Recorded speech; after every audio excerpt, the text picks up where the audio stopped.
How is your business broken down now? DailyDrivenExotics? Yeah.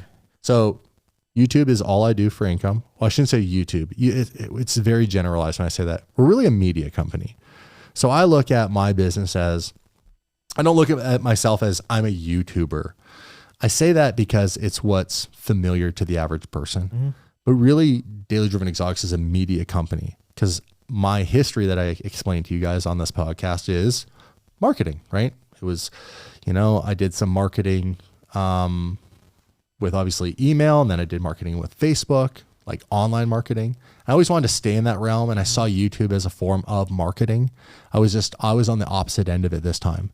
Instead of being the guy that places the ads on the content, I'd create the content, let other people place ads on my content. That's what YouTube does, right? They sell ad space. So I wanted to make a media company, started with YouTube, and then we saw as other social platforms opened up, we just took and recut our content to be appropriate for that platform. So really I consider us a media company, marketing company, and we take our content, put on YouTube, we put on Facebook, because both of those monetize.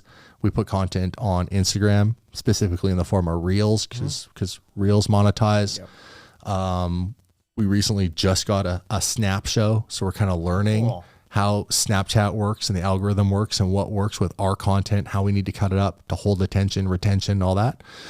So that's how we look at it. We prioritize it as YouTube first, Facebook second, and then it's like Instagram, Snapchat, then things like, like Twitter or TikTok, which we're not really monetizing, but be everywhere. Why not? And then from that, there's the ad revenue we collect. Then we do sponsors, right? Where we verbally talk about someone's product or service in front of our audience and as a mid insertion of one of our videos.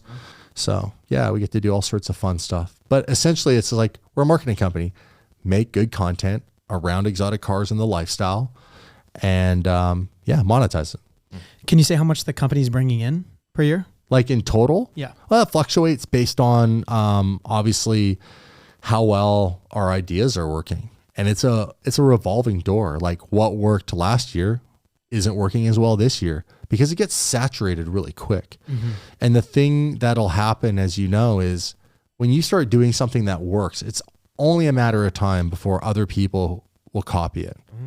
Then that saturates the market with the concept or the idea.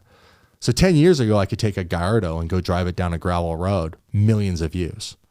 If I went and did the same thing today, I'd probably get 100,000 views, only because I have 3.3 million subscribers.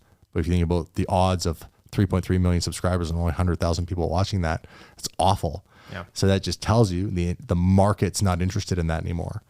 So it always fluctuates. But I think our best year, what did DD do as gross revenue? Like 6 million? More than that, 8.2, I think, best year. 8.2 million.